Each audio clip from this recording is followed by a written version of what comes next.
Now the reaction to Lance Armstrong's interview and belated confessions. More than 4 million people watched last night, and Lance's comments provoked some strong and immediate feedback about the past behavior of the former cycling star. The week-long buzz around one-time cycling king Lance Armstrong came to a head last night. Let's start with the questions in a series of rapid-fire confessions. Yes or no? Did you ever take banned substances to enhance your cycling performance? Yes. Yes or no? Was one of those banned substances EPO? Yes.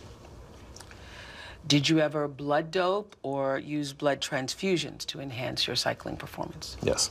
In the interview with Oprah Winfrey, Armstrong not only admitted to doping, but said cheating was just part of competing.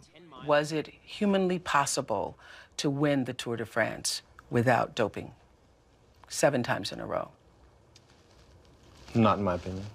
I didn't invent the culture, but I didn't try to stop the culture.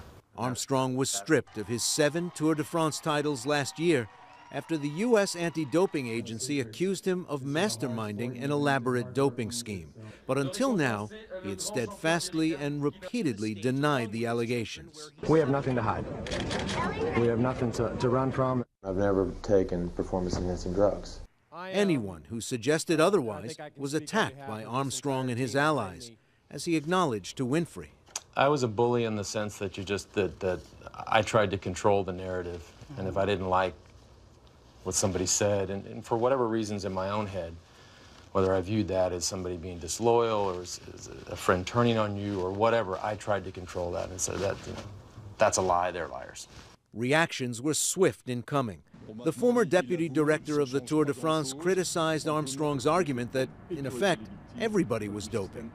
Well, now he confesses. It doesn't change anything. However, he says that this is about professionalism, that it is part of the job to dope.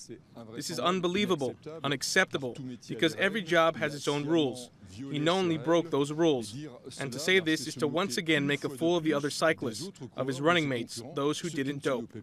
At the same time, the director of Australia's Tour Down Under said cycling will recover from the damage done by Armstrong. There's no doubt about it, it's a big kick in the guts, isn't it, for the sport? But I think my own feeling is that general public and supporters of the sport who know what's going on and follow the sport will see the young athletes coming through. I'm sure the fans will appreciate that and respect it and also support the young athletes. Even some who watched the confession in Austin, Texas, Armstrong's hometown, say they've moved on. I don't care. He's not hurting me. He didn't hurt me by cheating, racing. He didn't cost me anything. Yeah, I mean, he's a fraud, but on a bicycle.